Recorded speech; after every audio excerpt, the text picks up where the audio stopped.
Welcome to another episode of OG Talk. This is Chase. I don't even know why I do that. It's just like a silly thing. I'm trying to adjust this today. Hey, y'all, what's up, man? What's up, y'all? Just wanted to come on here and talk to y'all today. Thank you for tuning in today. Please like, share, subscribe, make friends with a squirrel if you can out here today. It's a very nice day to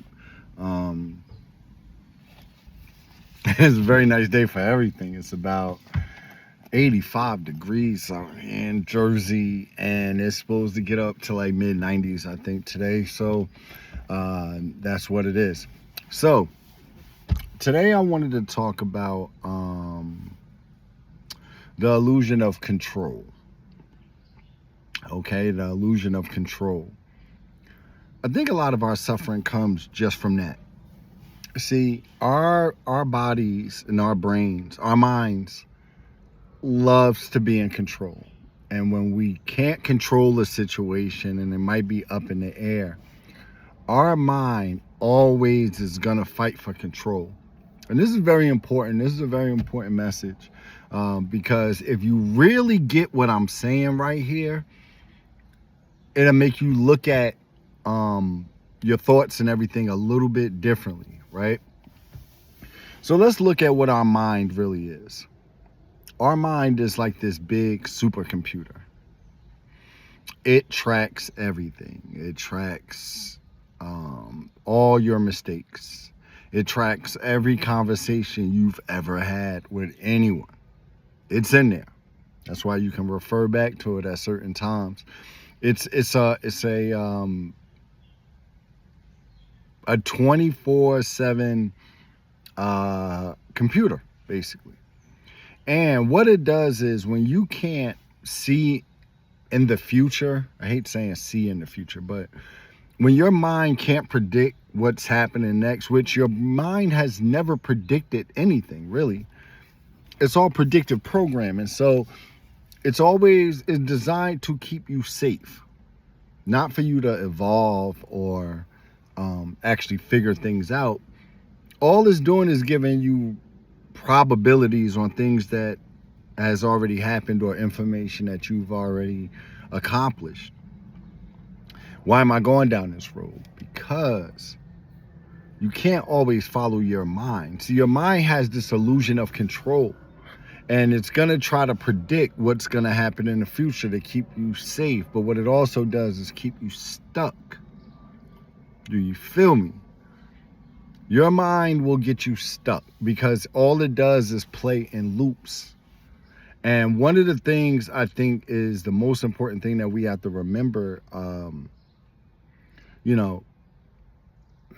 just think about this for a second. If you're not really your thoughts, right? You aren't your thoughts because you can't be the voice and also be the receiver, right? So in essence, in your mind all day, it's talking to itself.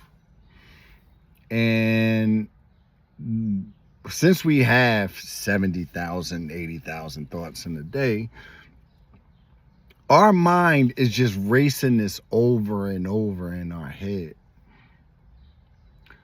But our mind has no ability to see in the future because there is no future to reference to. So it panics. And this is where the illusion of control comes in. See, worry is an enemy. And we all worry about things, and it's almost impossible to turn off. I have a lot going on in my life right now. And if I wasn't the person that I've become over these years, it would tear me apart right now. I would be a nervous wreck going through the things I'm going through right now. But that being said, my past experiences and my life story can't predict my future. So my mind loves going back to the familiar. And that worry starts to creep in, don't it? See, how we perceive things is going to be our biggest ally going forward, because our brains tell us a billion things, but that's how we stay in these loops, yo. We listen with our mind and not really with our heart, you know. And I think our higher self, or our creator, let's say, right? Our creator, God, if you will, right? He didn't give us two things. One, we don't have the ability to remember. We all have amnesia, right? But even deeper than that, if we can't predict where we're going, then we're just going to stay in the same loop, because our mind is here to protect us. But you have to know that you're not your mind. You're separate from it. You can't be the speaker and the receiver at the same time. It's not possible. So what can you do? How you doing, man? What can you do to ease your mind from worry and all of that stuff? Well, you just have to realize one thing, and this is going to really help you right now. Realize that that voice is just not you. It's just playing on repeat, yo. You know? And if you can separate from your thoughts, like, think about how powerful this is. Our thoughts become things, right? So if you think negative thoughts, a lot of times you're going to get the negative result of whatever you're thinking about. So if we're creating our reality with our thoughts, what would happen if we could start controlling our thoughts? Then in a sense, we could control our reality, right? We know what we don't want. It's the things that we think about and we worry about at night. But think about how powerful, if thoughts become things, right? And we've heard that for years. It's, our brains form our reality. Our thoughts form our reality. Well, if they aren't our thoughts, then that means that we can pick and choose what thoughts we accept as our own, because none of the thoughts belong to us. You see? They're just the thoughts in your head is your brain going over 1,000 different scenarios to try to protect you and to try to get you almost to not take the next step. Because you have to be bold enough to take risks. And if you listen to your mind is always going to keep you small because it has to protect you. But your heart, your mind has the illusion of control, but none of us have control, and none of us can predict the future. So we almost have to stop listening to our mind and listen to our soul. Our mind is here to protect us. Our brains are supercomputers. So it records everything, and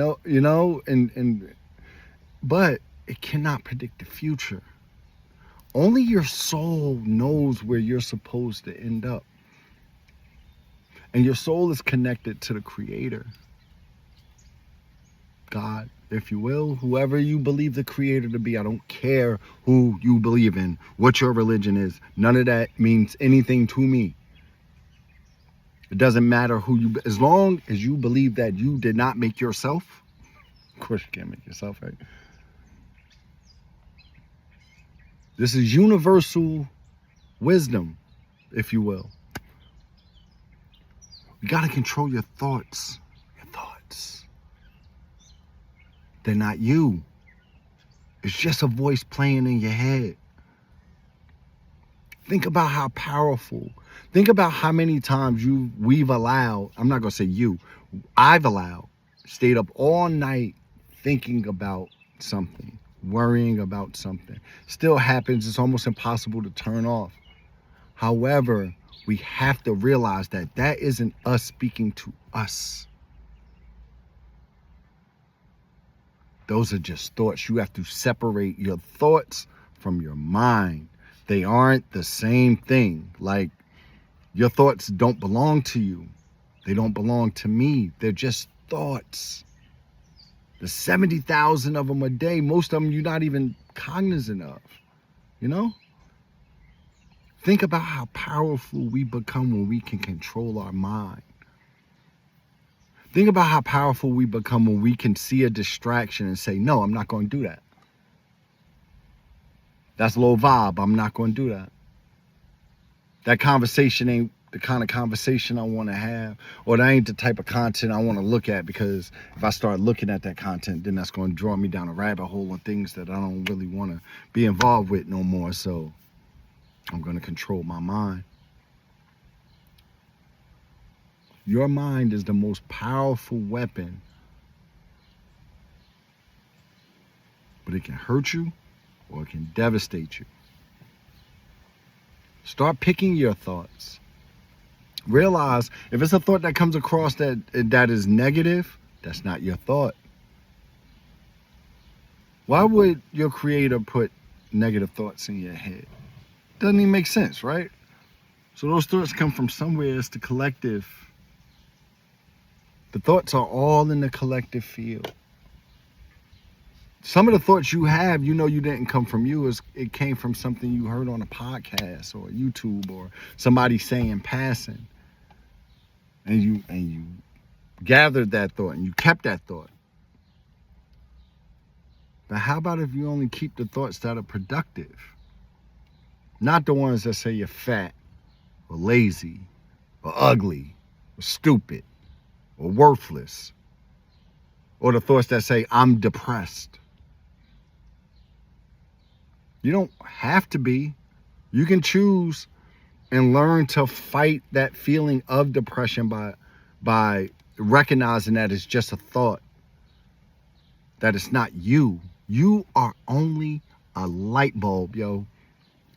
Like, if we really understood life on a deeper level, we are only the spark of life. All I am, everything that you're looking at right here, my you know, I ain't got no hair and all that. I mean, my salt and pepper goatee, all that is just a physical manifestation. But who chases, that's a little spark. It's a little ball of energy that's embedded deep inside my chest. But I'm none of these other things. I'm just a little ball of energy that contains everything. And that's what you are too. David. If there's a David out there, right? If your name's David. David, guess who you are? You aren't David Smith. I'll just use the name. You aren't David Smith. That's the name they gave you. You are the spark of life from the divine. All of us are. We're not these avatars. This is just skin, bone, flesh, whatever quantum. I'm not trying to figure out quantum physics and all that. But you're just the spark of the light. You are the divine. You are a part of God. All of us are. That's all you are. Just think of yourself as the glow that illuminates everything, because that's what you are. You're a part of it. We're all part of the same tapestry.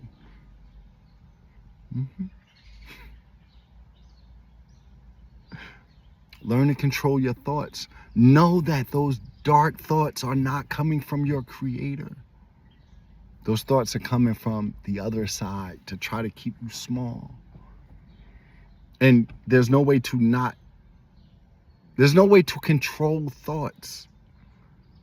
The only thing you can't control what pops in your head, but what you can control is what you keep as yours. And the negative thoughts, they're not yours anyway, so why keep them? Somebody drop a package at your door and it's stuff that you don't want. What do? You contact UPS or whatever to come get the package. I don't want this package. I don't want this negative package. It's the same thing with thoughts. The thoughts get dropped off right at your door. You could decide to bring it in the house, or you could leave it outside. Because if you leave it outside, you know what? Next, in 30 seconds, that thought won't be there no more. It has to run away. Once you can control your thoughts, and it's a lifelong thing, because different things gonna hit you. But your thoughts, they're not yours. I love you guys, man. I'm gonna end this here. It's getting a little warm out here, so I'm gonna skedaddle upstairs to get a good workout in today. I love you all right? Talk to you soon. Peace.